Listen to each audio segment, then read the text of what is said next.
जी अस्सलाम वालेकुम, कैफेट आज के लेक्चर का आगाज करते हैं। लेक्चर 84। आज के लेक्चर में as usual practice question discuss करेंगे, फिर इसके बाद रिलाइंग ऑन अदर्स या using the work of others में हम नेक्स्ट प्रोफेशनल को स्टडी करेंगे जो कि है एक्सपर्ट। चैप्टर 18 में दो एक्सपर्ट्स का जिक्र किया गया है कि हम अपने ऑडिट के दौरान में इन दो एक्सपर्ट्स के वर्क को कैसे यूज कर सकते हैं। उनमें से एक है इंटरनल ऑडिटर और एक है एक्सपर्ट।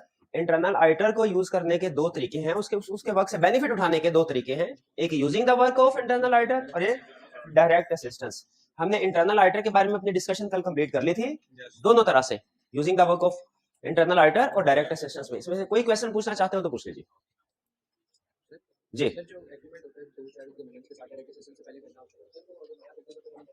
अगर जो डायरेक्टर के साथ एग्रीमेंट करना होता है, हमने उनकी एक तरह से परमिशन लेनी होती है। अगर वो मना कर दे तो फिर हम डायरेक्ट असिस्टेंस ऑब्टेन नहीं कर सकते, उस सूरत में नहीं कर सकते। नहीं, स्कोप लिमिटेशन की तरफ नहीं जा सकता क्योंकि डायरेक्टर्स हमें हमारा काम करने से नहीं रोक रहे, ठीक है, वो अपने स्टाफ अवेलेबिलिटी को इंश्योर कर रहे हैं। ये स्कोप लिमिटेशन नहीं होगी, डायरेक्टर पे परमिशन देना लाजमी नहीं है। जी और कोई क्वेश्चन? और कोई क्वेश्चन नहीं? होम असाइनमेंट की तरफ चलें। चलिए होम असाइनमेंट में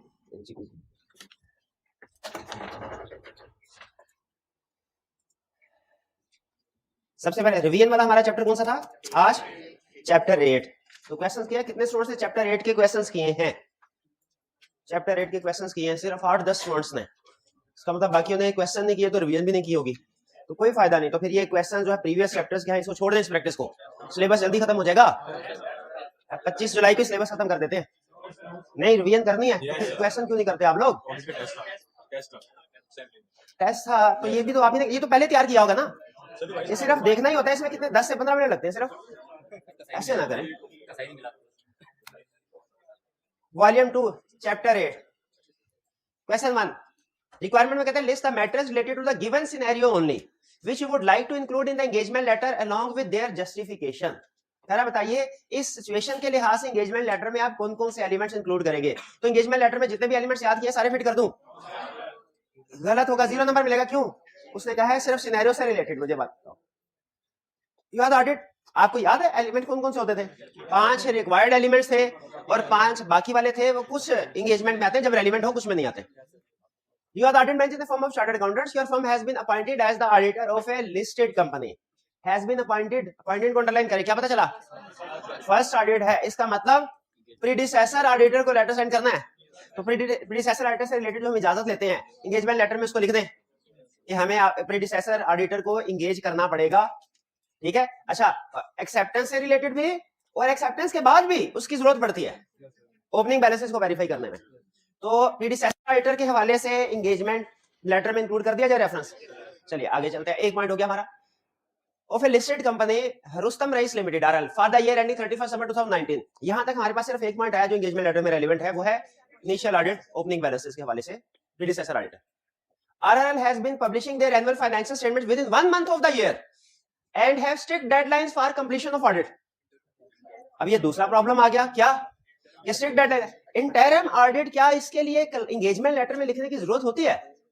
इंटरिम ऑडिट अगर आपने करना है, क्लाइंट से इजाजत लेने की जरूरत है क्या? नहीं जरूरत। एंगेजमेंट लेटर में लिखने की जरूरत नहीं है। एंगेजमेंट लेटर में ये इंटरिम ऑडिट की बात नहीं, वो तो हमारा सोल्यूशन है ना, क्या करना है। क्या डेडलाइंस जो एग्री हुई हैं ये एंगेजमेंट लेटर में लिखनी चाहिए? बिल्कुल, क्योंकि यहाँ पे हमें वो बता रहा है कि डेडलाइन क्रिटिकल है।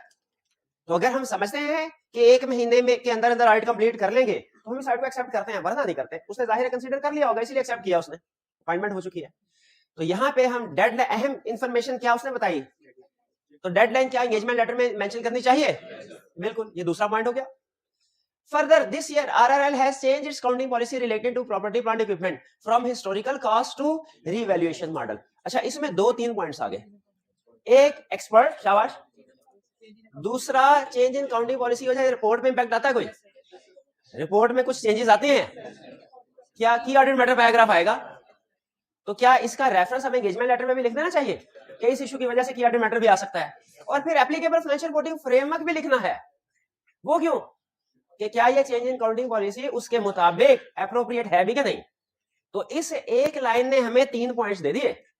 ये जो चेंज इन काउंटिंग पॉलिसी ने हमें 3 पॉइंट्स दे। पहला पॉइंट हमने देखना है एक्सपर्ट को एंगेज करना वेरिफिकेशन के लिए, हो सकता है रिवैल्यूएशन मॉडल है। दूसरा, इसकी क्लासिफिकेशन, इसकी काउंटिंग और डिस्क्लोजर ठीक हुए कि नहीं, ये एप्लीकेबल फाइनेंशियल रिपोर्टिंग फ्रेमवर्क पे डिपेंड करता है। तो applicability of acceptability of applicable financial reporting framework वो मेंशन करेंगे दूसरा, और फिर जब सारी चीजें हो जाएंगी इसके बाद इंपैक्ट ऑन रिपोर्ट भी तो आएगा। तो जो चीज रिपोर्ट पे इंपैक्ट हो रहा हो, इफेक्ट हो रहा हो जिस चीज की वजह से, क्या उसे एंगेजमेंट लेटर मेंशन करना चाहिए। ये पढ़ा था ना हमने, किस वाले पॉइंट में पढ़ा था, एक्सपेक्टेड फॉर्म एंड कंटेंट। तो इस मैटर की वजह से चूंकि कंटेंट ऑफ रिपोर्ट में चेंज आ रहा है कि ऑडिट मैटर नया आ रहा है, तो इसे भी एंगेजमेंट लेटर में हमें इंक्लूड करना चाहिए। क्लियर? अच्छा, यहाँ पे एक चीज और बता दूं, स्टैंडर्ड ने हमें लिस्ट दी है, लेकिन प्रैक्टिकली अगर ऑडिटर समझता है ना कि उस लिस्ट के अलावा भी कोई चीज रेलिवेंट है, वो भी एंगेजमेंट लेटर में लिख सकते हैं, मना नहीं है। इन चीजों को तो लाजमी कंसीडर करना है, लेकिन उसके अलावा भी, जैसे डेडलाइन के बारे में उसने जिक्र किया हुआ है, वैसे किस जगह पे जिक्र किया, प्लानिंग एंड परफॉर्मेंस में। ठीक है कि हमने वो प्लानिंग के जो ब्रॉड मैटर्स हैं वो डिस्कस करना। क्लियर इस क्वेश्चन में की प्रॉब्लम? ये कंटेंट्स ऑफ एंगेजमेंट लेटर पे केस स्टडी बनाई उसने। इसमें सबसे अहम चीज जो समझने वाली थी वो ये कि कंटेंट्स को हमने as it is copy paste नहीं कर देना, वो गलत होगा। उसने केस स्टडी बनाई और रिक्वायरमेंट में क्लियरली लिख लिया related to given scenario only. तो आपने सिर्फ रेलिवेंट कंटेंट्स को इंक्लूड। क्लियर जी? कोई प्रॉब्लम? चलिए आगे चलते हैं। नेक्स्ट हमारा क्वेश्चन है असाइनमेंट का इस चैप्टर में से question 4।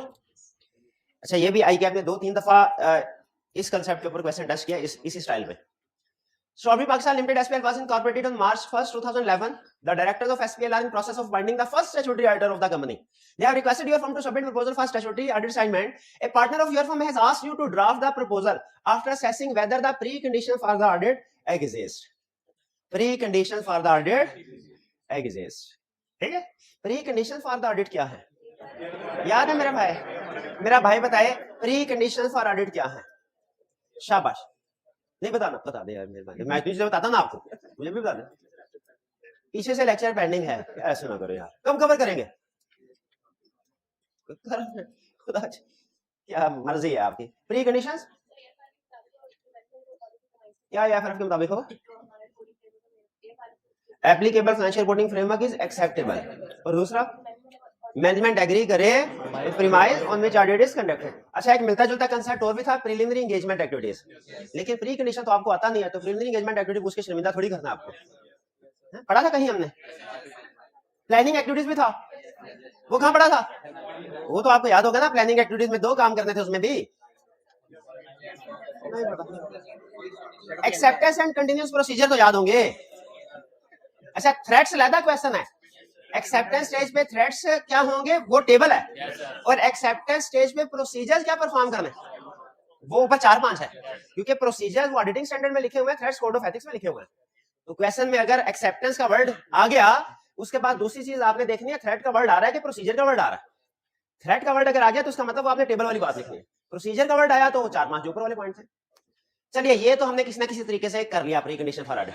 What are the steps that you would perform in order to ensure that preconditions for the audit exist? मुझे सिर्फ इतना बता दीजिए, दोनों प्रीकंडीशन के इकट्ठे प्रोसीजर है ना?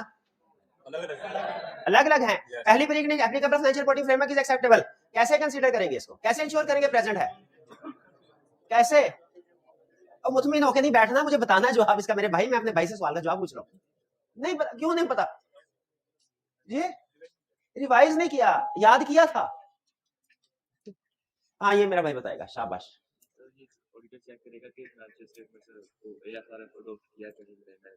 ऑडिटर चेक करेगा मैनेजमेंट या फिर अडॉप्ट किया कि नहीं, मैनेजमेंट के अडॉप्ट किया या फिर अडॉप्ट करना था, कौन सा कोई बच्चा अडॉप्ट करना था।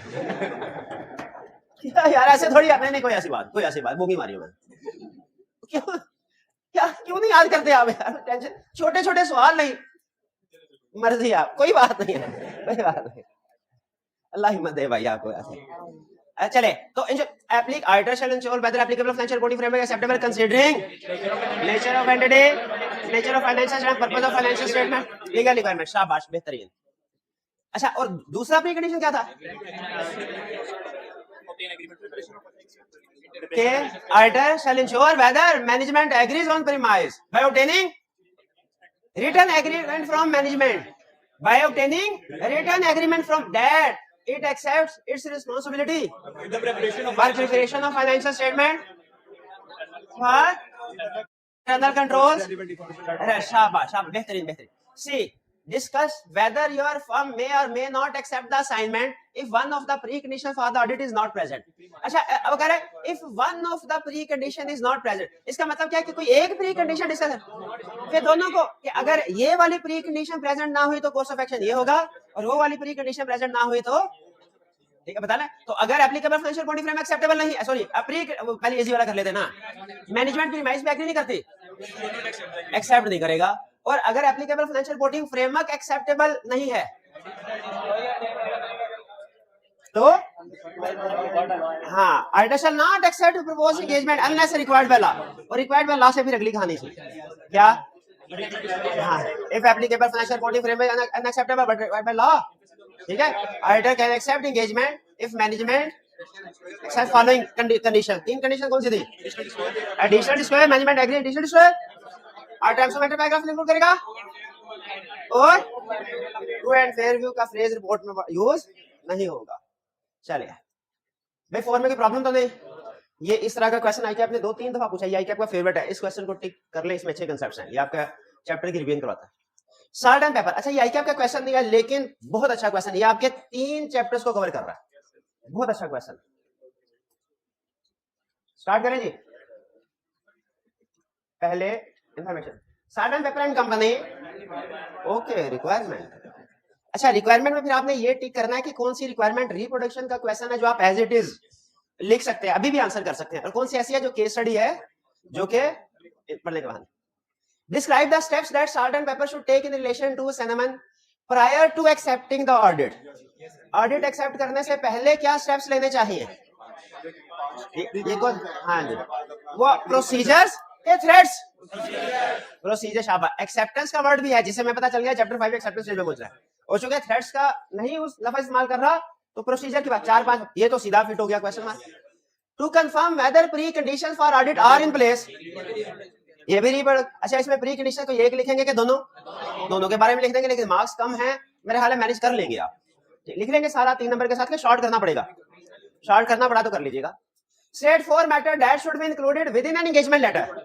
अच्छा, यहाँ पे मुझे सोच के बताइए, क्या इसमें कोई से भी हम मैटर्स लिख सकते हैं या कि जो ऊपर केस स्टडी में कोई इंफॉर्मेशन? यहाँ पे उसने कहा ही नहीं कि इन अबाउट सिचुएशन, उसने इस रिक्वायरमेंट को ऊपर वाले केस के साथ रिलेट ही नहीं किया, ठीक है। हाँ, दैट शुड बी इंक्लूड, कोई से भी लिख सकते हैं, कोई से भी लिख सकते हैं। हाँ, 4 मैटर्स हैं। C, identify and explain 5 ethical risk. अच्छा, एथिकल रिस्क की टर्म गलत है, एथिकल रिस्क की बजाय होना चाहिए एथिकल थ्रेट्स। ऑडिट रिस्क होता है, एथिकल रिस्क दुनिया में कोई टर्म है ही नहीं, ठीक है, लेकिन बहरहाल उसने यूज कर लिया, आप समझ तो गए होंगे। Ethical risk, ethical problems which arise from the above action of salt and pepper and company, जो कि from the above actions, link कर दिया, ऊपर से पढ़ के बताओ। Second, for each ethical risk explain the steps which salt and pepper and company should adopt to reduce the risk, यानी कोर्स ऑफ एक्शन बताना। अब आप खुद बताइए, इसमें जो भी सिचुएशन हमें मिलेगी उसका तादाद बताइए, 5, टोटल नंबर है 10। कल इसके ऊपर डिस्कशन हुई थी, मुझे बताइए कि हम इसे हर सिचुएशन को कंप्लीट डिस्कस करें, जैसे हमने पढ़ा, जैसे हम 6-7 नंबर का एक क्वेश्चन आता है तो थ्रेड्स को एक्सप्लेन करते हैं, सिग्निफिकेंस के फैक्टर, और फिर सारे के सारे सेम, वैसे करना चाहिए। वैसे करेंगे तो 6-7 सफों पे सोल्यूशन चला जाएगा, ऐसे नहीं कर, ये कंटिन्यूअस केस स्टडी है, इसमें हमने टेबल फॉर्म में करना है। थ्रेड को लिखे, लिंक कर दे सिचुएशन के साथ, किस वजह से ये थ्रेड राइज हो रहा है, थ्रेड को एक्सप्लेन करने की जरूरत नहीं, सिग्निफिकेंस के फैक्टर लिखने की जरूरत नहीं, इवन सेफगार्ड भी सारे लिखने की जरूरत नहीं, 2-2 सेफगार्ड लिखे, खत्म, 2 से ज्यादा नहीं लिखने, 2 से ज्यादा नहीं लिखना, ठीक है जी। अच्छा, अब इसको पढ़ते हैं, इसका मतलब है ए और बी रिप्रोडक्शन वाले क्वेश्चन थे, सी है केस स्टडी जिसमें हमने एथिकल इश्यूज ढूंढने हैं और 1-1, 2-2 उसका सेफगार्ड भी बताते जाने हैं। प्रोबेबली 1 नंबर थ्रेड्स आइडेंटिफाई करने का होगा और 1 नंबर उसका सेफगार्ड बताने का, ठीक है। थ्रेट की एक्सप्लेनेशन की जरूरत नहीं है, वो अच्छा, थ्रेट उसमें लिखा हुआ आइडेंटिफाई एंड एक्सप्लेन थ्रेट, हाँ, एक लाइन में आप उसको एक्सप्लेन कर देंगे, बिल्कुल। तो 1 नंबर आ जाएगा हमारा थ्रेट और एक्सप्लेनेशन का, आधा नंबर थ्रेट का, आधा एक्सप्लेनेशन का, और फिर 1 नंबर सेफगार्ड्स का। स्टार्ट करते हैं। Salt and paper is a firm of certified accountants which has seen its revenue decline steadily over the past few years. The firm is looking to increase its revenue and client base, and so has developed a new advertising strategy where it has guaranteed that its audits will minimize disruption to companies as they will not last longer than 2 weeks. Guarantee दे रहा है कि 2 week से 2 हफ्तों से ज्यादा हम आपको disturb नहीं करेंगे. कोई एथिकल इशू है? क्या एथिकल इशू है? ये कमिटमेंट अनरियलिस्टिक कमिटमेंट है. इसे अनरियलिस्टिक कमिटमेंट नहीं करनी चाहिए. ये तो threat to professional competence and due care. अच्छा, ऐसी सिचुएशन में पढ़ी कभी नहीं हुई. लेकिन क्या इससे आपको ये थ्रेट सामने आ रहा है कि फर्म अब सफिशिएंट एप्रोप्रिएट एविडेंस ऑब्टेन हो सकता है ना कर पाए? तो 2 हफ्तों में थोड़ी हो सकता है. कुछ छोटे मोटे क्लाइंट 2 हफ्ते में निमट भी जाए, लेकिन हर क्लाइंट को तो आप ये नहीं कह सकते कि 2 हफ्ते के अंदर. और मिनिमाइज डिसरप्शन का मतलब है कि हम उनसे पूछ ही नहीं सकेंगे, ज्यादा सवाल जवाब कर ही नहीं कर सकते. ये कमिटमेंट कर रहा है. तो ये threat to professional competence and due care है. क्यों? क्योंकि शॉर्ट डेडलाइन और सफिशिएंट इंक्वायरी ना करने की वजह से सफिशिएंट एप्रोप्रिएट एविडेंस ऑब्टेन नहीं हो सकेगा. क्लियर? अच्छा, ये वो सिचुएशन है जो हमने पहले नहीं पढ़ी, लेकिन आपने क्या थ्रेट पिक कर लिया? आपको ये तो फौरन क्लिक कर गया होगा ना कुछ तो गड़बड़ है. सिर्फ हमने ये सोचना है इससे थ्रेट कौन सा राइज होता है. अच्छा, थ्रेट याद रखिएगा, थ्रेट ये भी होते हैं self interest threat, self review threat, familiarity threat, intimidate, ये भी थ्रेट है. और प्रिंसिपल्स का कंप्लाई ना करना, ये भी थ्रेट है. यानी अगर professional competence due care meet नहीं हो रही, थ्रेट है. हमारा टीम मेंबर किसी आउटसाइड पर्सन को इंफॉर्मेशन पास ऑन कर सकता है क्लाइंट की, ये भी थ्रेट है. ये थ्रेट टू कॉन्फिडेंशियलिटी है. तो थ्रेट है ही. प्रिंसिपल का मीट ना होना किसी सिचुएशन में, ये भी थ्रेट है. ध्यान में रखिएगा. तो threat to professional competence and due care agree करते हैं? चलिए, ऑब्जेक्टिविटी का थ्रेट तो नहीं है इस इंफॉर्मेशन से. इंडिपेंडेंस का कोई प्रॉब्लम तो नहीं है, या इंटेग्रिटी का, क्लाइंट इंटेग्रिटी का, वो भी नहीं है. अभी क्लाइंट का जिक्र ही नहीं किसी. फिर आगे चलते हैं. In addition, Salt & Pepper has offered all new audit clients a free accounts preparation service for the first year of the engagement. And it's believed that time spent on the audit will be reduced if the firm has produced the financial statements.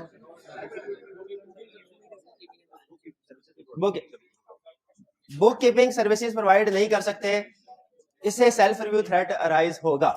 Safeguard क्या है? इसके listed companies को provide ही नहीं करने, unlisted company को provide कर सकते हैं. एक तो सेफगार्ड बताएं कि मैंने सेपरेट टीम हो, मैनेजरियल डिसीजन नहीं करने. और याद है कुछ और भी बातें थी, रूटीन नेचर के, मैकेनिकल नेचर के सर्विसेज प्रोवाइड कर सकते हैं. ये सारी बात लिखी थी. चलिए, अनलिस्टेड के तो इसको 2 हिस्सों में लेके जाएंगे. लिस्टेड के लिए भी बताएंगे क्योंकि इसके क्लाइंट लिस्टेड भी हो सकते हैं, अनलिस्टेड भी. अच्छा, फ्री सर्विस देने में आपको कोई प्रॉब्लम तो नहीं है क्या? प्रीडिसेसर ऑडिटर से कम फीस अगर चार्ज कर रहे हो तो ये अंडर कटिंग की तरह. ये मैं आपकी जजमेंट पे छोड़ता हूं, इसको अंडरलाइन कर लें. इससे अंडर कटिंग का रिस्क राइज हो सकता है क्योंकि आप कम फीस चार्ज करके क्लाइंट, देखें प्रोविजन की रूह को समझे. रूह क्या है उसकी? कि कहीं एक फर्म कम फीस चार्ज करके क्लाइंट को अट्रैक्ट अपनी तरफ ना करे कम फीस के जरिए, तो इसमें अंडर कटिंग का थ्रेट अराइज हो जाता है. लेकिन चूंकि वो ऑडिट के केस में नहीं, नॉन इंश्योरेंस सर्विस के केस में ये कह रहा है, तो मैंने इसको अंडरलाइन करके साइड पे कर लिया. एंड पे अगर मेरे थ्रेट पूरे ना हुए तो मैं इसको अंडर कटिंग से रिलेट करके डिस्कस कर दूंगा. वरना अभी फिलहाल मेरे सिर्फ 2 थ्रेट अराइज हो गए अभी तक. कौन से? कॉम्पिटेंस वाला और अकाउंटिंग एंड बुककीपिंग सर्विसेज वाला. Next, the firm is seeking to reduce audit cost and has therefore decided not to update the engagement letter of existing clients on the basis. अच्छा देखिए, डिसीजन गलत नहीं है. जैसे हमने आपका सैमनी की केस स्टडी की थी जिसमें उसने कहा था कि मैं test of control 100% test of detail perform करूंगा क्योंकि जो टेस्ट ऑफ कंट्रोल में डेविएशन है वो अनएक्सेप्टेबली हाई है. कुछ इस तरह की केस स्टडी थी. अच्छा, उसमें जो डिसीजन था ना उसका, वो ऐसा नहीं है कि स्टैंडर्ड ने मना किया, यानी 100% कर सकते हैं, लेकिन उसके कुछ फैक्टर्स है, उन फैक्टर्स की बेस पे कर सकते हैं, उसके अलावा नहीं. उसी तरह एंगेजमेंट लेटर आप स्किप कर सकते हैं. एक साल पहले साल दे दिया ना, आपको याद है हमने कंसल्ट पढ़ा था रिकरिंग ऑडिट में engagement letter, new engagement issue करने की जरूरत है. हमने कहा अगर फ्रेमवर्क चेंज हो, मैनेजमेंट चेंज हो, बिजनेस चेंज, तो उस सूरत में एंगेजमेंट इशू भरना नहीं. यहां पे कह रहा है कि एंगेजमेंट लेटर हमने फैसला किया है कि अपडेट नहीं करेंगे. ये फैसला कर सकते हैं, लेकिन इसकी बेसिस क्या होनी चाहिए? No change in management, no change in framework, no change in business, no special term वगैरह वगैरह. लेकिन वो बेसिस क्या बता रहा है? On the basis that these letters do not tend to change much on yearly basis. ठीक है, कि ये ईयरली बेसिस पे चेंज नहीं होते। और in order the firm seeking to reduce cost, cost को कम करने के लिए कह रहा है कि हम एंगेजमेंट लेटर को सेंड नहीं करेंगे। ये गलत है, ठीक है, ये कोड ऑफ ये आईएसए की वायलेशन है, आईएसए की वायलेशन है।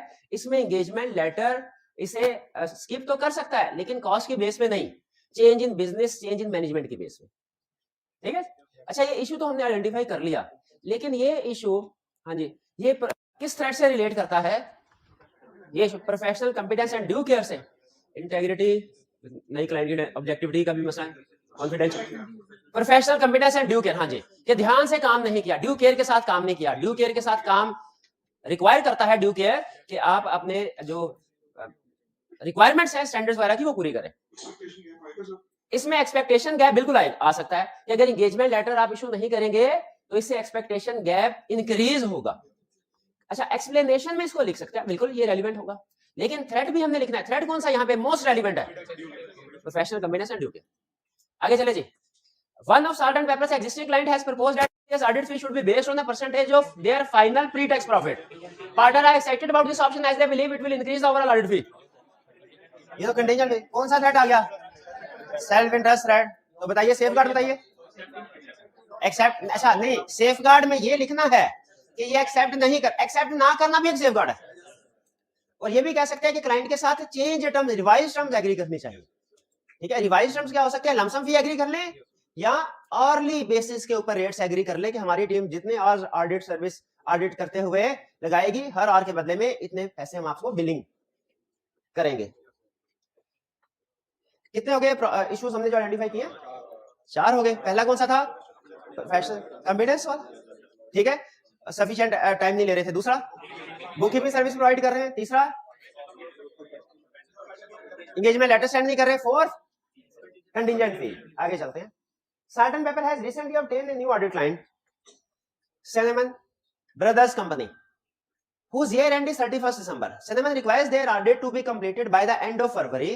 However, this is very busy time for Salt and Pepper, and so it is intended to use more junior staff as they are available. Additionally, in order to save time and cost, Salt and Pepper have not contacted Cinnamon's previous auditors. अच्छा, previous auditor को letter send नहीं किया, भी code of ethics की violation है, professional clearance letter, ठीक है। इसमें कौन सा प्रिंसिपल वायलेट हो रहा है? Professional competence and due care का ही, ठीक है। इंटेग्रिटी, ऑब्जेक्टिविटी, कॉन्फिडेंशियलिटी भी नहीं, प्रोफेशनल बिहेवियर भी नहीं, ठीक है। Professional competence and due care, और जो जूनियर स्टाफ को हम हायर कर रहे हैं ज्यादा, ये भी professional competence and due care. तो इसमें ज्यादातर थ्रेड्स जो रिलेट कर रहे हैं professional competence and due care से। नहीं, आपने ऐसे नहीं करना कि professional competence and due care की हेडिंग देके सारे उसके नीचे लिख दे, नहीं, आपने अपने रूटीन की अप्रोच के मुताबिक चलना है। टेबल फॉर्म, लेफ्ट साइड पे इशू और उसकी एक्सप्लेनेशन, यानी इशू से मुराद के क्या है? कॉन्टैक्ट नहीं कर रहे प्रोफेशनल क्लियरेंस लेटर से, एंगेजमेंट लेटर नहीं इशू कर रहे, ये इशू लिखेंगे। और फिर जो प्रिंसिपल वायलेट हो रहा है वो लिखेंगे। ये इशू को जब आप लिंक कर देते हैं, यही एक्सप्लेनेशन है आपकी। जब आपने थ्रेट के साथ जो भी प्रॉब्लम है उसके साथ इशू को लिंक कर दिया, यही आपकी एक्सप्लेनेशन है। फिर उसके आगे आप सेफगार्ड्स लिखेंगे या जो भी आपका कोर्स ऑफ एक्शन है, ठीक है। हर सिचुएशन का अलहदा से थ्रेट बताना है और अलहदा से उसका सेफगार्ड, इनको इकट्ठा नहीं करना। टेबल बनाना जरूरी नहीं है, लेकिन मैं इसलिए टेबल आपको कहता हूं ताकि आपको दोनों तरह की केस स्टडी में फर्क पता चल जाए, किसमें ज्यादा लिखना है हर थ्रेड को, किसमें कम लिखना है। वरना टेबल बनाना जरूरी नहीं है। अगर आपको पता है कि आपने इसमें कंटिन्यूस केस स्टडी है, इसमें हर सिचुएशन को आपने कंप्लीट डिस्कस नहीं करना, क्योंकि 10 नंबर के साथ उसने 4, 5, 6 सिचुएशन पूछ ली है।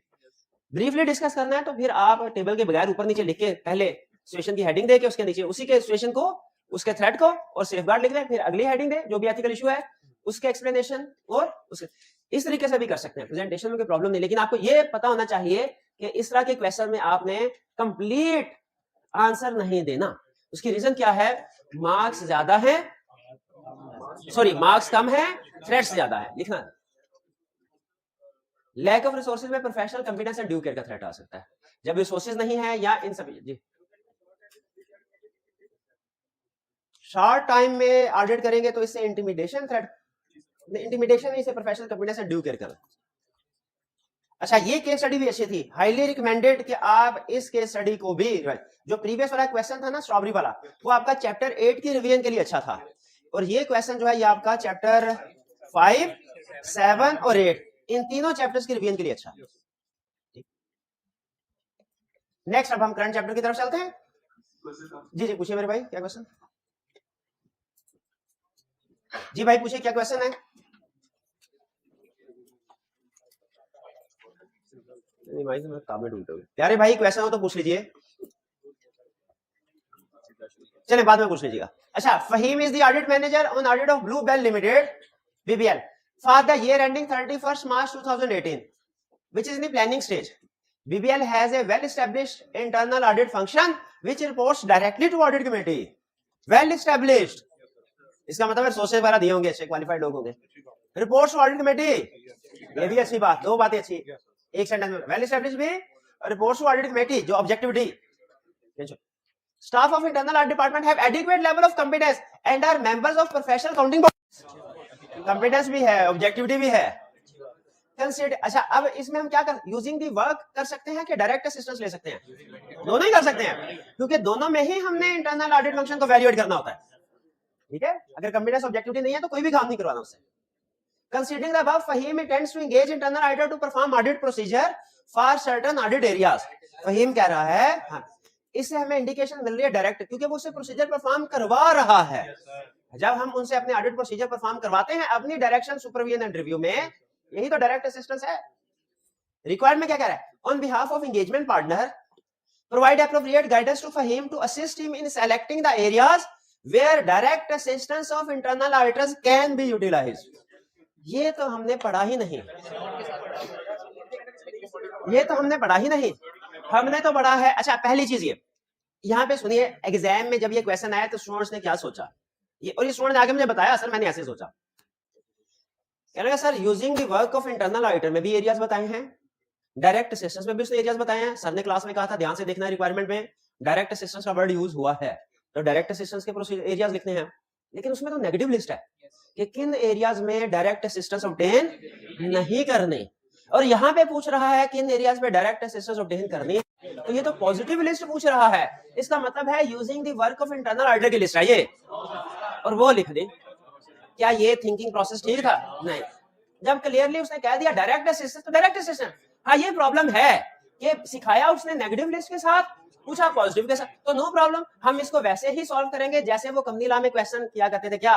Define public company, define public company, तो क्या लिखेंगे? प्राइवेट कंपनी की डेफिनेशन, और फिर लिख देंगे public company which is not a private company, private company की डेफिनेशन। ऐसे करते थे। उसी तरह यहाँ पे भी क्या करेंगे? नेगेटिव की लिस्ट दे देंगे उसको, फिर एंड में लिखेंगे इनके अलावा हर एरिया में डायरेक्ट असिस्टेंस। क्लियर हुआ किस तरीके से? डायरेक्ट असिस्टेंस का वर्ड आ गया, अब आपने डायरेक्ट असिस्टेंस के अंदर ही रहना है, उससे बाहर नहीं जाना। अगर आप यूजिंग द वर्क वाली ऑप्शन की तरफ चले गए, एसएन आपका 0। क्लियर है? अच्छा मेरा भाई बता दीजिए, और 100 रुपए इनाम पाइए। डायरेक्ट असिस्टेंस इधर मेरे भाई, using the work of internal auditor की एग्जांपल्स बता दे। डायरेक्ट असिस्टेंस सामने पढ़िए, याद कर ली फटाफट है। पूछ रहा यूजिंग किन एरियाज में इंटरनल ऑडिटर के वर्क को हम नॉर्मली यूज करते हैं जहां जजमेंट इन्वॉल्व हो। अब रूल बता रहे हैं, एग्जांपल्स नहीं बता रहे। अच्छा जहां जजमेंट इन्वॉल्व हो वहां यूज कर, खुदा रूल भी गलत, रूल भी गलत। भाई क्लियर हो गया आपने इसको कैसे अटेम्प्ट करना है? कोई प्रॉब्लम इसमें? सिंपल रिप्रोडक्शन का क्वेश्चन है। स्टार्ट उसने ऐसे किया जैसे केस स्टडी पूछेगा कि इवैल्यूएट करो इंटरनल ऑडिट फंक्शन को। मुझे स्टार्ट में ऐसे लगा, लेकिन एंड पे रिप्रोडक्शन निकलेगा। State the matters to be documented by external auditor if he uses the internal auditors for providing direct assistance. अच्छा तो सेम ही प्रोसीजर है, यूजिंग द फर्क है। एग्रीमेंट भी तो आ जाता है, वर्किंग पेपर रखने हैं अपने पास, वो भी तो आ जाते हैं। किसने डायरेक्शन सुपरविजन रिव्यू किया उसका एविडेंस भी तो आना, वो यूजिंग, ये चीजें तीन चीजें यूजिंग द वर्क में थोड़ी आती है।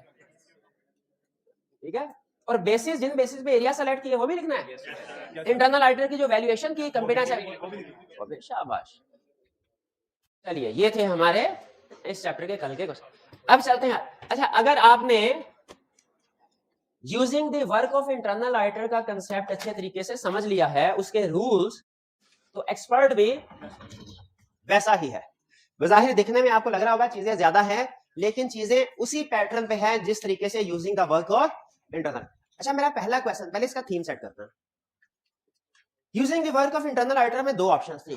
पहली ऑप्शन उसका किया हुआ काम है वो चेक कर ले, दूसरी आप अपनी ज़ेरे निगरानी उससे काम करवाएं।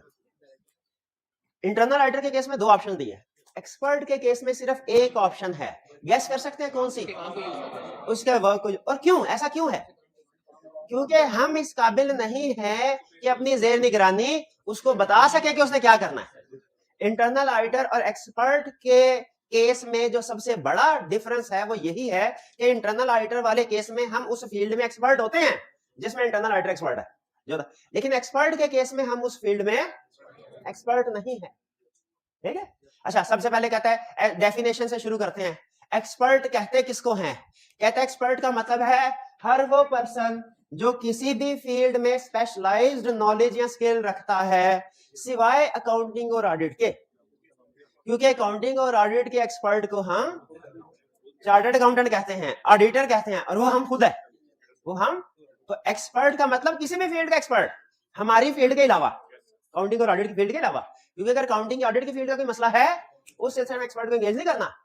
एक केस स्टडी थी, वो पता नहीं किस आगे आपने पढ़ी या नहीं पढ़ी, उसने कहा प्रोविजन फॉर बैड डेट है, इसको वेरीफाई करना है, इसके लिए एक्सपर्ट को एंगेज करने के लिए सोच रहे हैं।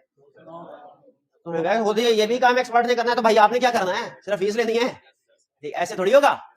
उसने असल में 2 ऑप्शन दी थी, उसने कहा था बताओ इनमें से किस में एक्सपर्ट को यूज किया जाएगा, एक था प्रोविजन फॉर बैड डेट की वेरिफिकेशन और एक था रीवैल्यूड एसेट की वेरिफिकेशन।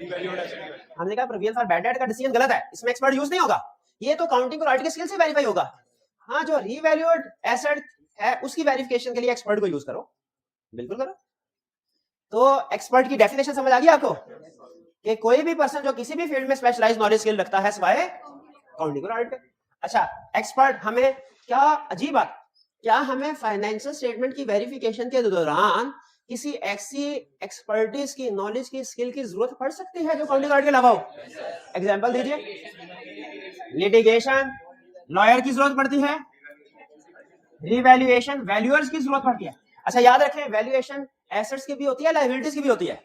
ये ना एग्जाम में लायबिलिटीज की वैल्यूएशन के कह दो आप, ये पता नहीं कौन सा केस आ गया, फिक्स एसेट्स की वैल्यूएशन प्रॉपर्टी बिल्डिंग की हो सकती है, पेंशन लायबिलिटी की वैल्यूएशन भी हो सकती है, रिटायरमेंट बेनिफिट्स, आपने कभी ये बड़ा रिटायरमेंट पेंशन लायबिलिटी, इसकी कैलकुलेशन का तरीकाकार बड़ा कॉम्प्लेक्स होता है।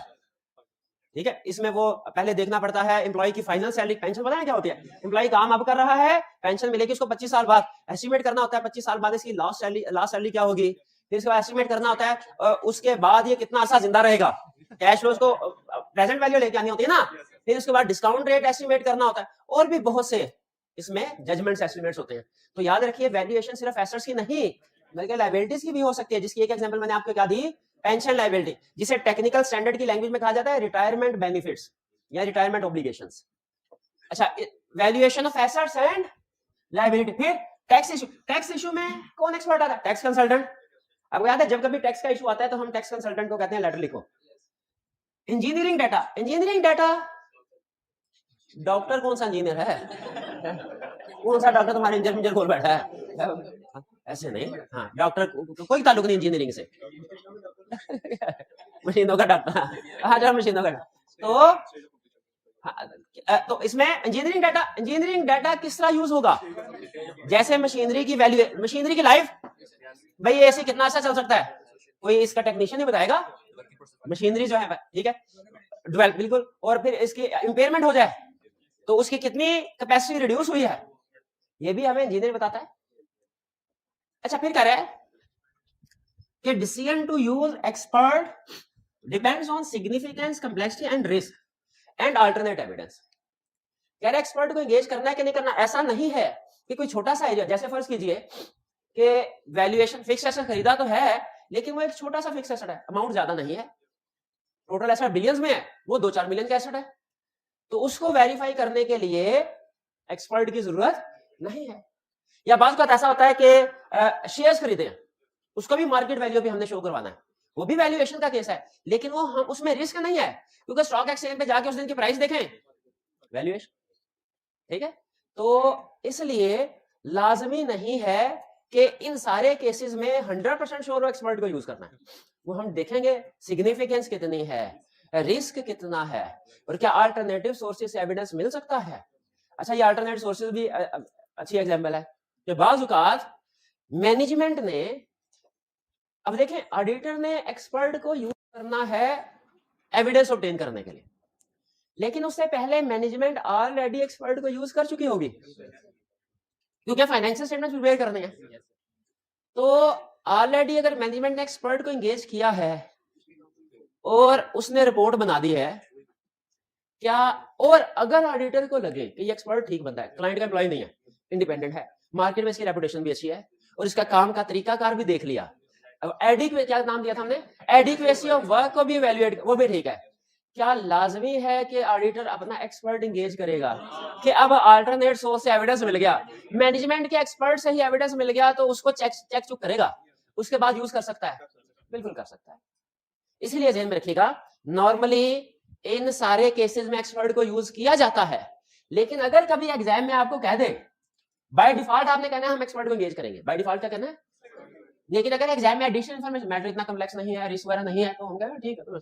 और अगर खास तौर पे ये कह देता है कि क्लाइंट ने ऑलरेडी अपने मैनेजमेंट एक्सपर्ट से वैल्यूएशन करवा ली है, तो हमने कहना है कि पहली बात हम देखेंगे एक्सपर्ट अल्टरनेटिव सोर्स से एविडेंस लेने की कोशिश करेंगे, अगर उससे हमें एविडेंस मिल गया तो ठीक, वरना फिर हम अपना एक्सपर्ट पॉइंट करेंगे। तो ऑडिटिंग स्टैंडर्ड में दो टर्म्स यूज होती हैं, एक मैनेजमेंट एक्सपर्ट जो मैनेजमेंट अपॉइंट करती है, और एक ऑडिटर एक्सपर्ट जो ऑडिटर अपॉइंट करता है। और ऑडिटर को ऑडिटिंग स्टैंडर्ड में एक एडवाइस दी है उन्होंने कि अगर मैनेजमेंट ने एक्सपर्ट को एंगेज किया हुआ है ना, तो आपके लिए एफिशिएंट अप्रोच क्या है भला, कि उस पहले उसको चेक कर ले, अगर वो पास हो जाए जो भी क्राइटेरिया भी हम देखेंगे तो ठीक है, अगर नहीं तो फिर अपना एक्सपर्ट एंगेज करो। क्लियर हो ये बात?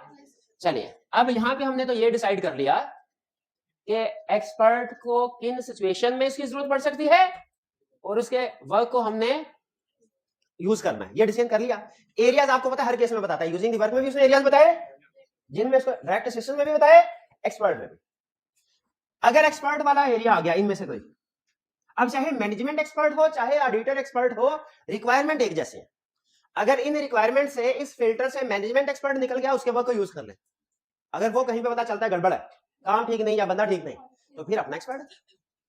अप्रोच सेम है, और क्या अप्रोच है इंटरनल ऑडिटर में, क्या अप्रोच थी, उसके वर्क को यूज करते क्या करना है, दो काम, बड़े दो काम। नंबर 1 इंटरनल ऑडिटर को वैल्यूएट करना है, नंबर 2 उसके काम को। एग्जैक्टली यही अप्रोच यहां पे भी है। Responsibility if he uses work of expert, step number 1 उस एक्सपर्ट को वैल्यूएट करो, उसकी कंपिटेंस, कैपेबिलिटी, ऑब्जेक्टिविटी, इस एक्सपर्ट को वैल्यूएट करो। स्टेप नंबर 2 उसके वर्क की एडिक्वेसी को वैल्यूएट करो। ठीक है, अब ये बाकी चीजें दरमियान की वो मैं आपके साथ शेयर करता हूं। ऑब्टेन एग्रीमेंट कह रहा है, अगर एक्सपर्ट आपने पॉइंट किया, अगर तो मैनेजमेंट के एक्सपर्ट के काम को यूज कर रहे हैं ना, फिर आपने उसके साथ एग्रीमेंट नहीं करना कोई, क्यों, क्योंकि ऑलरेडी वो मैनेजमेंट ने एग्रीमेंट कर लिया होगा।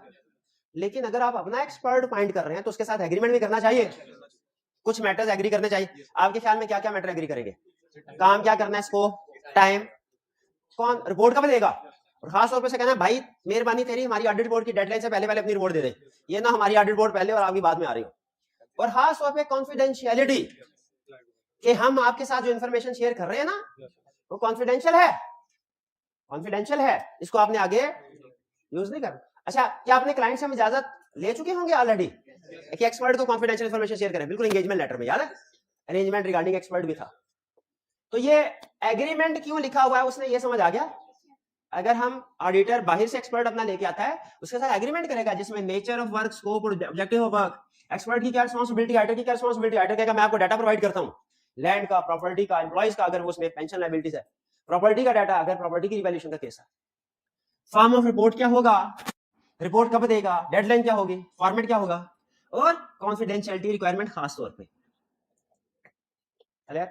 तो मेन रिक्वायरमेंट क्या है जब एक्सपर्ट को हमने यूज करना है? नंबर 1 एक्सपर्ट को वैल्यूएट करना है, नंबर 2 काम को। ये मेन रूल है, छोटी मोटी चीजें और भी हैं, मेन रूल है। एक्सपर्ट को वैल्यूएट करना हमने क्या चीजें देखनी है, कॉम्पिटेंस, कैपेबिलिटी, ऑब्जेक्टिविटी। अच्छा, इंटरनल ऑडिटर में उसने थोड़ा सा हमें कॉम्प्लेक्स कर दिया था, कॉम्पिटेंस के प्रोसीजर अलग, ऑब्जेक्टिविटी के अलग, सिस्टमैटिक एंड डिसिप्लिन्ड अप्रोच के अलग। यहां पे उसने हमें कंबाइन बता दिया, आसान कर दिया। क्या आपने अगर एक्सपर्ट की कॉम्पिटेंस, कैपेबिलिटी और इसमें नोट कीजिए अप्रोच नहीं है, क्योंकि हम उसके एक्सपर्ट चेक ही नहीं कर सकते उसके काम के डिटेल तरीका। क्वालिफिकेशन देखो, एक्सपीरियंस, रेपुटेशन देखो, इंडिपेंडेंस है कि नहीं। तकरीबन वही पॉइंट जो कि इंटरनल ऑडिटर के थे, सिर्फ यहां पे उसने कंबाइन किया। ये है कंसीडर क्या करना। एक्सपर्ट में क्या चीजें होनी चाहिए, ये होनी चाहिए, फिर हम कहेंगे एक्सपर्ट कॉम्पिटेंट है। Capability, objectivity. पता कहां से चलेगा इन चीजों का?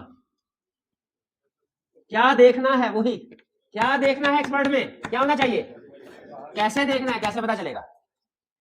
पर्सनल एक्सपीरियंस हो सकता है, पास्ट में हम किसी एंगेजमेंट पे टकराए हो एक दूसरे से, किसी और एंगेजमेंट में भी उसको एंगेज किया हो, पास्ट एक्सपीरियंस हो सकता है। डिस्कशन विद एक्सपर्ट और अदर, हो सकता है हमने अगर काम नहीं किया, हमारे किसी साथी ने जो किसी दूसरी फर्म में काम कर रहा है, उसका इंटरेक्शन, उससे पूछना यार ये कैसा बंदा है। एक्सपर्ट के साथ डिस्कशन कर लें। क्या किसी के साथ 2-3 मिनट डिस्कशन करके अंदाजा हो जाता है कि वो कितना अक्लमंद, कितना बेवकूफ है? बिल्कुल हो जाता है। तो डिस्कशन करें, नहीं हो जाता है अंदाजा, हो जाता है। तो अच्छा, देखेंगे क्या एक्सपर्ट ने कुछ बुक्स या आर्टिकल्स पब्लिश किए हैं। अगर बुक्स या आर्टिकल्स पब्लिश किए हो तो ऐसे एक्सपर्ट को नॉर्मली हम मोर कॉम्पिटेंट मानते हैं कि लेस कॉम्पिटेंट? इसे काम ही कोई नहीं करने को, सारा दिन लिखा पड़ता रहता है। मोर कॉम्पिटेंट क्योंकि उसने रिसर्च किया है। प्रोफेशनल बॉडी का मेंबर है कि नहीं? अगर मेंबर है, विच चार्टर्ड अकाउंटेंट की बॉडी है ना, एक्सपर्ट्स की बॉडी नहीं होगी कोई, ठीक है। इंटरनल ऑडिटर की भी बॉडी है, वो आज के क्वेश्चन में आया था ना, वो है institute of internal auditor, IIA। Expert की भी हो सकता है बॉडी। तो इससे हमें competence, capability and object valuate कर लिया, एक्सपर्ट हो गया पास। हमें पता चला प्रॉपर्टी की वैल्यूएशन करवाई क्लाइंट ने, हमने कहा प्रॉपर्टी की वैल्यूएशन करवाई, एक्सपर्ट की जरूरत पड़ेगी। एरिया देख के हमने ये एक्सपर्ट। अब अगला सवाल, एक्सपर्ट कौन सा होना चाहिए? हम पहले मैनेजमेंट के एक्सपर्ट स्कैन करेंगे, अगर उसमें कंपिटेंस, कैपेबिलिटी, ऑब्जेक्टिविटी है उसी को यूज कर लो। अगर उसमें कंपिटेंस, कैपेबिलिटी, ऑब्जेक्टिविटी नहीं है, मार्केट में से कोई कंपिटेंस, कैपेबिलिटी, ऑब्जेक्टिविटी एक्सपर्ट उठाओ और उसके साथ एग्रीमेंट कर लो। उसके साथ एग्रीमेंट करना पड़ेगा। एग्रीमेंट में क्या चीजें लिखते हैं वो क्लियर। चलिए, अब हमने एक्सपर्ट को एंगेज कर लिया, एग्रीमेंट कर लिया, अब हमने उसको कहना जाओ काम करो। वो महीने बाद आ रिपोर्ट लेके आ गया। आज से 10 साल पहले, 15-20 साल पहले ये रूल होता था कि आप एक्सपर्ट की फील्ड के एक्सपर्ट नहीं है, इसीलिए आप जो रिपोर्ट दे आंखें बंद करके वैल्यूएशन एडजस्टमेंट कर ले। लेकिन इस चीज को मैनेजमेंट ने अपने गलत मकसद के लिए इस्तेमाल। वो एक्सपर्ट शुरू में तो इंडिपेंडेंट होता था जब हम उसको चेक करते थे, वो बाद में जब काम कर रहा था ना, उसके ऑफिस में जाके 2-3 मुलाकातें करता था और उसको अपनी मर्जी की रिपोर्ट करता था, चाय पानी। इसीलिए ऑडिटिंग स्टैंडर्ड ने एक बहुत ही अजीब लेकिन लॉजिकल रिक्वायरमेंट रखी है कि आपने उसके एक्सपर्ट को तो वैल्यूएट किया, उसके वर्क की एडिक्वेसी को भी वैल्यूएट किया, करना है। हमने कहा नहीं कर सकते, हम IAS ने कहा नहीं करना है एक्सपर्ट के वर्क की एडिक्वेसी को वैल्यूएट, हमने कहा नहीं कर सकते, उसने कहा करना है, नहीं कर सकते। अच्छा क्यों नहीं कर सकते? अब मैंने कहा हम इंजीनियर थोड़े ही हैं, हम वैल्यूअर थोड़े ही हैं, हम वकील थोड़े ही हैं, हम कैसे? तो क्या इसका यह मतलब है कि इन चीजों को कभी वैल्यू? मैंने कहा नहीं, डिटेल चेकिंग ना करो, बड़ी बड़ी चीजें तो देख लो, बड़ी बड़ी चीजें देख लो। अब देखे जब हम छोटे थे ना, बात का ऐसा होता है, हम में से कुछ ऐसे छोड़ो कि जिनके वालिदैन इतने ज्यादा पढ़े लिखे नहीं है, ठीक है, लेकिन शौक होता है बच्चों को पढ़ाने का, तो स्कूल से काम मिलता है, मैथ का वर्क है। क्या हमारे घर वाले ये चेक कर सकते हैं कि हमने होम असाइनमेंट किया कि नहीं? भाई वो कैसे, उनको तो मैथ आता ही नहीं। फॉर एग्जांपल अगर अब वो ये नहीं देखेंगे 2 × 3 6 है कि नहीं, ये नहीं देख सकते। फॉर एग्जांपल हो सकता है उनको ये ना आता, लेकिन उनको ये तो पता होगा ना, होम असाइनमेंट मिलती है, कुछ ना कुछ लिखना होता है, कुछ ना कुछ लिखा हुआ है कि नहीं, भाई ये तो चेक कर लेंगे ना, ठीक है। और ये तो चेक कर लेंगे कि ये 3 सफ़े लिखे हुए हैं कि 6 सफ़े लिखे हुए हैं। भाई हर रोज 6 सफ़े लिखता था बच्चा, आज उसने 2 सफ़े लिखे हैं, आज लगता है असाइनमेंट पूरी नहीं की। ये ब्रॉड लेवल की चीजें देख सकते हैं। डॉक्टर ने ऑपरेशन सही किया है कि नहीं, टेक्निकल चीजें मैं नहीं देख सकता कि इधर से ये वाली रग जो है ये इसने काट दी है, वेन काट दी थी, ये वाली काट दी है, ये नहीं देख सकता। लेकिन मैं ये तो देख सकता हूँ कि जिस जगह ऑपरेशन हो रहा है वो साफ सुथरी है कि नहीं। ये तो नहीं कि मरीज के पेट में कैंची तो नहीं भूल गया। अगर इस तरह की चीजें हैं तो इसका मतलब क्या है? देखिए आम इंसान, आप देखते हो कि बार रिपोर्टर भी पहुंच जाते हैं, उनकी बला जाने के डैम कैसे बनना है और ऑपरेशन कैसे होना है मरीज का, इंजीनियरिंग क्या, लेकिन वो ब्रॉड लेवल की चीजें चेक कर लेते हैं। क्या आप ये कर सकते हैं चेक? बिल्कुल कर सकते हैं, ठीक है। इसीलिए IAS ने कहा परेशान ना हो, जब हमने कहा ना वैल्यूएट एडिक्वेसी ऑफ वर्क, तो इंटरनल ऑडिटर में तो आप लोग खुश हो गए कि हमारी फील्ड है, हम दबा के चेक करेंगे। लेकिन एक्सपर्ट में आप सैड हो गए कि हमारी फील्ड नहीं है, कैसे चेक करेंगे? उसने कहा सैड नहीं होना, सिर्फ बड़ी बड़ी चीजें चेक करनी है, ब्रॉड, जिसे आप कहते हैं ना कि आप ये देखने से मतलब ब्लंडर तो नहीं आ रहा कोई, बस। हमने कहा वो explain with the help of example. उसने कहा सुने, आपने इवैल्यूएट करना है कि accuracy, completeness and relevance of source data, कि जो एक्सपर्ट ने सोर्स डाटा यूज किया है वो ठीक है कि नहीं, एक्यूरेट, कंप्लीट। ये एग्जांपल गौर से सुनेगा, पहले फैक्टर फिर एग्जांपल बिल्ड करूंगा। आपने एक्सपर्ट के वर्क को देख रहे हैं, सबसे पहले क्या देखना है, सोर्स डाटा ठीक है कि नहीं, एक्यूरेसी, कंप्लीटनेस एंड रेलिवेंस। फिर देखना है relevance and reasonableness of significant assumptions ठीक है कि नहीं। फिर देखना है reasonableness of experts finding and conclusion, कि एक्सपर्ट की फाइंडिंग और कंक्लूजन ये रीजनेबल है कि नहीं। ठीक है, अच्छा याद करने के लिए ना एक चीज, जहां पे आखिरी फैक्टर एंड हो रहा है वहां पे अगला फैक्टर शुरू हो रहा है। Accuracy, completeness and relevance of source data, फिर relevance and reasonableness of assumptions, फिर reasonableness of finding and conclusion. जैसे जैसे नहीं कोई बात नहीं। अच्छा आप सुने, आगे चलते हैं। तो जैसे फर्स्ट कीजिए, इसका एग्जांपल में फिट करते हैं। हमने प्रॉपर्टी वैल्यूअर से कहा इस प्रॉपर्टी की वैल्यूएशन कर दो, क्लाइंट की माल रोड पे 10 कनाल का प्लॉट है, इसकी वैल्यूएशन करो। उसने कहा वैल्यूएशन, अब उसे पता है हम तो काउंटिंग ऑडिट के एक्सपर्ट है, वैल्यूएशन जाने हमारी बला, उसने महीने बाद रिपोर्ट लाके दे दी, क्या एज इट इज एडजस्टमेंट कर लें, एज इट इज नहीं। अब सुनिए हम ये कैसे ये कंसेप्ट अप्लाई कर रहे हैं। स्टेप नंबर हम कहेंगे सोर्स डाटा ये देखें। अच्छा एक चीज आप नोट करें, स्टैंडर्ड ने हमारी जिम्मेदारी लगाई है सोर्स डाटा चेक करने की, असम्पशंस की और आउटकम। जो टेक्निकल प्रोसेस है वो कहीं नहीं आ रहा, इसलिए कि वो हम चेक ही नहीं कर सकते। उसने कहा आप ये 3 चीजें चेक कर लें, आपका समझ लें कि आपकी तसल्ली हो गई, ब्लंडर सारे देख ले कोई नहीं है। जैसे प्रॉपर्टी की वैल्यूएशन करके हम ये तो देख सकते हैं कि क्लाइंट के पास जो प्रॉपर्टी के ओनरशिप के डॉक्यूमेंट हैं वो 10 कनाल के हैं कि 8 के हैं, पता चले 8 कनाल के हैं, तो ये तो वैल्यूएशन गलत हो गई, ये चेक कर सकते हैं कि नहीं। उसने कहा ये लो, ये सोर्स डाटा, ये जिस डाटा की बेस पे वैल्यूएशन हो रही है वो एक्यूरेट कंप्लीट है कि नहीं, कर लिया। फिर हमने जिंदगी में आज तक किसी ने भी वैल्यूएशन प्रोबेबली नहीं की होगी, लेकिन हम सबको इतना तो पता है कि जब लैंड की वैल्यूएशन होती है तो लैंड 3 तरह की होती है, एक एग्रीकल्चरल, एक रेजिडेंशियल और एक कमर्शियल। तो हमने देखना कहीं ऐसा तो नहीं कि इसमें एग्रीकल्चर की वैल्यू सबसे कम होती है, फिर रेजिडेंशियल, कहीं ऐसा तो नहीं दरिया रावी के किनारे जगह है और उसकी वैल्यूएशन ऐसे की गई है जैसे गुलबर्ग में हो, जैसे हाल रोड में हो, है ऐसे ऐसे तो नहीं ना होनी चाहिए। क्या हम ये देख सकते हैं कि असम्पशन ठीक है कि नहीं, यानी रेजिडेंशियल है तो कमर्शियल की वैल्यूएशन ना हुई हो, इसके लिए रॉकेट साइंस की जरूरत है नहीं।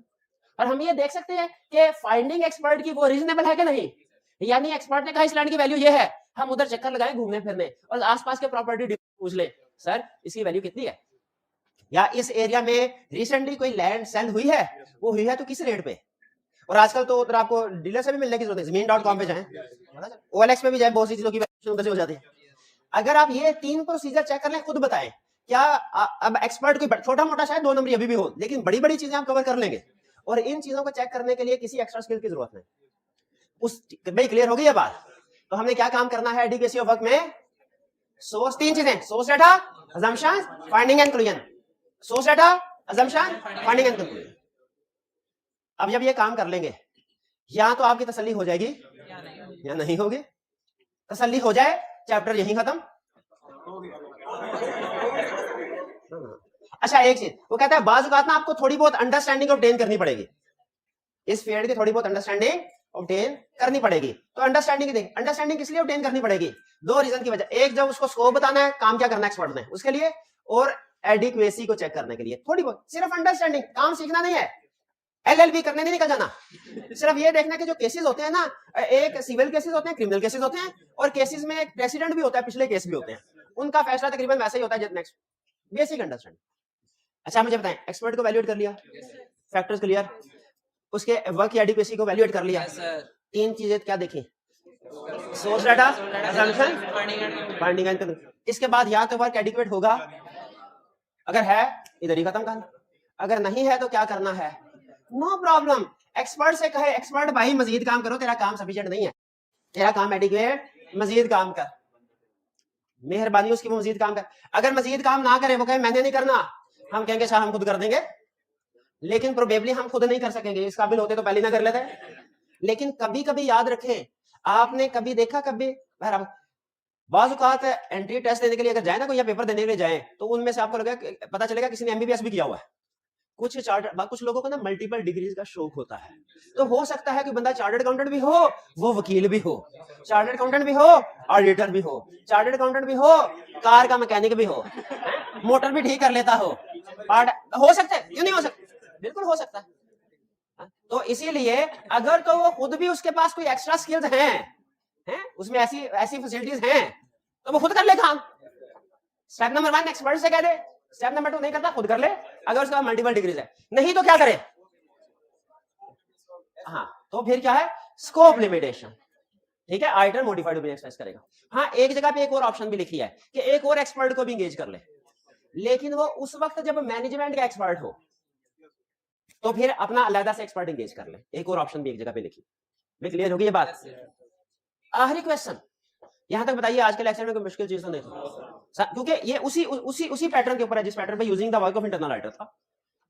क्या एक्सपर्ट के वर्क को अगर यूज करें हम रिपोर्ट में उसका जिक्र कर सकते हैं? इसका जवाब है कि ऑडिट मैटर में तो कर सकते हैं, इसके अलावा रिपोर्ट में इसका जिक्र नहीं करना, अनलेस रिक्वायर्ड बाय लॉ हो। बाज़ औक़ात लॉ कहता है कि एक्सपर्ट के वर्क को यूज किया तो रिपोर्ट में लाजमी जिक्र करें, रिक्वायर्ड बाय लॉ हो, या बेसिस फॉर मॉडिफाइड ओपिनियन को एक्सप्लेन करने के लिए एक्सपर्ट का नाम लिखना जरूरी हो। जैसे अगर एक्सपर्ट ने वैल्यूएशन रिपोर्ट दी 100 मिलियन की, क्लाइंट ने रिकॉर्ड की थी 150, हमने कहा 50 मिस स्टेटमेंट है, मटेरियल है, क्वालिफाइड ओपिनियन देंगे, क्या बेसिस फॉर क्वालिफाइड ओपिनियन में एक्सपर्ट का जिक्र करना पड़ेगा? इस सिचुएशन में कर सकते हैं पहले। दूसरा कब कर सकते हैं? जब लॉ रिक्वायर करे, ठीक है, जैसे लॉ ने की ऑडिट मैटर में रिक्वायर किया हुआ है, पाकिस्तान की एग्जांपल दे दूं आपको, की ऑडिट मैटर में इसका जिक्र करना है, पाकिस्तान में लिस्टेड कंपनी के केस में लॉ ने रिक्वायर किया हुआ है, पता है ना आपको? इस सूरत में या जब बेसिस फॉर, वरना एक्सपर्ट के वर्क को रिपोर्ट में इंक्लूड मेंशन नहीं करना। क्लियर हुई जी बात? ठीक है। अच्छा, अगर एक्सपर्ट के वर्क को यूज कर लिया जाए तो इसका यह मतलब है एक्सपर्ट के काम का एक्सपर्ट ही जिम्मेदार है। अगर बाद में पता चले एक्सपर्ट के वर्क में गड़बड़ थी, फांसी किसको लगेगी? ऑडिटर को। क्यों भला? हम ऑडिटर हम थे, ओवरऑल फाइनेंशियल के हम जिम्मेदार थे। एक्सटर्नल वर्ल्ड हमें कहेगी, हम कहेंगे उनको सर हमने काम थोड़ी गलत किया है, उन्हें कहेंगे ये तो तुमने किया था, उसको वैल्यूएट तो तुमने करना था, उसके बाद की एजुकेशन तुमने वैल्यूएट करनी थी। एक्सटर्नल वर्ल्ड हमें फांसी लगाएगी, अपनी फांसी भुगतने के बाद फिर हम एक्सपर्ट के पास जाएंगे। एक्सटर्नल वर्ल्ड के लिए हम जिम्मेदार है, वो लॉ में पढ़ते थे ना आप, एक्सटर्नल वर्ल्ड के लिए पार्टनर जिम्मेदार है, और फिर पार्टनर उधर से जो डिफॉल्टी पार्टी होती थी उसे एक्सटर्नल वर्ल्ड के लिए प्रिंसिपल जिम्मेदार है, और फिर एक्सटर्नल वर्ल्ड को भुगतने के बाद प्रिंसिपल एजेंट को पकड़ता था क्यों अथॉरिटी से एक्सीड किया। उसी तरह यहाँ पे भी एक्सटर्नल वर्ल्ड के लिए हम जिम्मेदार, और फिर उसके बाद हम एक्सपर्ट को कहेंगे तेरे साथ एग्रीमेंट हुआ था, स्कोप एग्री हुआ था, ये काम करना है, एग्रीमेंट था, स्कोप एग्री हुआ था एग्रीमेंट में, क्यों नहीं वैसे काम किया, डंडी क्यों मारे? तो याद रखिए एक्सपर्ट को यूज करने से हमारी रिस्पॉन्सिबिलिटी, हमारे प्रोफेशन में क्या करते थे हमारे सीनियर, रिस्पॉन्सिबिलिटी शेयर होती है, शिफ्ट नहीं होती। रिस्पॉन्सिबिलिटी शेयर होती है जब हम किसी शिफ्ट नहीं होती है, नहीं कि वही जिम्मेदार है हम भी, क्योंकि अल्टीमेट हर चीज की जिम्मेदारी क्योंकि ऑडिट बोर्ड के ऊपर हमारे साइन। क्लियर जी? तो आज हमने एक्सपर्ट पढ़ा। आज के लेक्चर में आपको सबसे अच्छा कंसेप्ट कौन सा लगा? एरियाज के इवैल्यूएटिंग एक्सपर्ट, के इवैल्यूएटिंग एडिक्वेसी, के रेफरेंस इन रिपोर्ट कर सकते हैं कि नहीं। मुझे तो रेफरेंस इन रिपोर्ट वाला सबसे अच्छा लगा है, बहरहाल बाकी आपकी मर्जी, अपना अपना पसंद। चलिए असाइनमेंट जरूर कीजिएगा। आज का लेक्चर यहाँ खत्म करते हैं। अल्लाह हाफिज।